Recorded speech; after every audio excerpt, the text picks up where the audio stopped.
Hi, my name is Zoe and I'm a yoga therapist. For the last 10 years, I've been living in lots of places in the world, including Canada's Western Arctic, Singapore, Hong Kong, Vancouver. Yoga has been so transformative for me. When I was living in the Arctic and I was a photojournalist, I had all kinds of pains and stuff going on. And somehow that led to a full-on yoga training, a sabbatical, and then I'm now a yoga nut. Yoga has been transformative too for me on this very difficult cancer journey.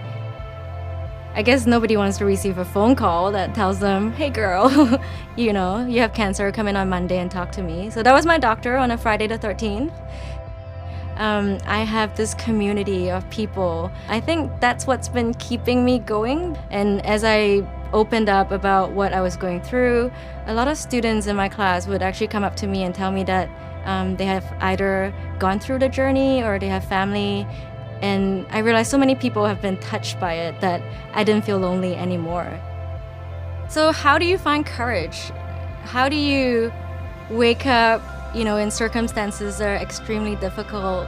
For me, I have found that it always comes back to embracing myself and being loving to myself. For instance, when I first went through this cancer journey and had my first few rounds of chemotherapy, it was pure hell. Like, I was just lying down and nauseous, and I just felt like life was over. I'm so young, and then becoming quite angry with myself for not being able to function and expecting things of myself.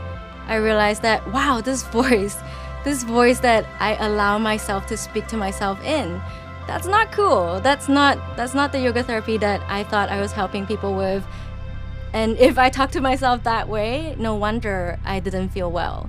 So I turned it around, and every day I learned little tricks. You can do things physically in yoga with your breath, with your body, that can really get you to settle down and come to this place where you realize that, oh, wow, like home is within.